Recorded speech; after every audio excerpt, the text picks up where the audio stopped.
Helping my family almost cost me my happiness. I've always been the steady one. The middle child who never caused trouble. The daughter who chose the local state university so I could commute and save money. At 35, I had a comfortable life in the same town where I grew up. A senior project manager role at a mid-sized engineering firm, a small condo I'd bought 5 years earlier, and a rhythm that felt earned. My older brother, Luis, lived in Denver with his wife and kids, chasing promotions in tech. My younger sister, Sophia, had moved to Miami for nursing school and stayed for the sunshine. I was the one who remained close, the one Mom and Dad called when something broke. The trouble started quietly in 2019. Dad's landscaping business, his pride for 30 years, began losing contracts to bigger companies with newer equipment. Then came his diagnosis: early onset Parkinson's. The tremors made operating machinery dangerous, so he scaled back crews and jobs. Mom's job as a school aide didn't cover the gap.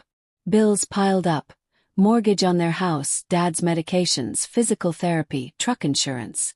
When Mom called one rainy April evening and admitted they were facing foreclosure, my stomach dropped. "We've never asked before," she said, voice small. "But we don't know what else to do." I didn't hesitate. I paid the 3 months they were behind.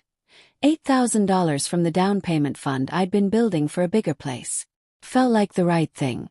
They were my parents. They'd worked multiple jobs to put us through school. A few months later, I covered Dad's new medication when insurance denied it. Then the adapted van so he could still get to appointments. I took on extra projects at work, freelanced evenings, drove the 90 minutes home most weekends to mow lawns, cook meals, handle paperwork. Luis sent money when he could, usually $1,000 here or there. Sophia contributed what her night shift premiums allowed. But their lives were expensive. Daycare, student loans, rent in high-cost cities. I earned the most, lived alone, had no kids. It made sense that I carried more. The sacrifices accumulated gradually. I postponed the kitchen remodel I'd saved for. Vacation days went to doctor visits instead of the hiking trip I'd planned with friends. My condo's leaky roof stayed leaky because the repair money went to Dad's new lift chair. At work, I declined a leadership training program in Chicago. "Family obligations," I said. The spot went to a colleague who'd started the same year as me. Dating became impossible. I'd been seeing Marcus, a quiet high school teacher who loved board games and weekend bike rides, for almost a year. He was patient at first, joining me on some trips home, bringing coffee when I was exhausted. But the cancellations mounted. Anniversaries missed, concerts skipped, simple dinner dates postponed because Mom needs help with Dad's meds. One night he said gently, "I love how much you care for them, but I feel like I'm always waiting for the version of you that isn't on call." I promised I'd carve out more time. Instead, I drove home the next morning to fix their broken dishwasher. Marcus stopped texting a month later. I told myself I didn't have energy for heartbreak anyway. The emotional toll was subtler and heavier. Resentment flickered in moments I hated myself for. Irritation when Mom called at 10 p.m. because Dad had fallen again. Anger when another emergency transfer left my own checking account under $100. Guilt always followed, sharp and immediate. How could I be frustrated? Dad's hands shook when he tried to hold a coffee cup. Mom aged 10 years in too. Saying no felt like abandoning them at their most vulnerable. I stopped doing things that used to light me up. No more Saturday morning yoga. No more planting tomatoes on my tiny balcony. No more late-night reading with a glass of wine. Sleep became fractured. Waking at 3 a.m. to check if they'd texted. Calculating how to stretch my next paycheck.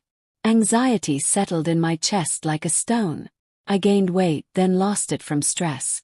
Friends' invitations slowed to a trickle. I was always busy with family.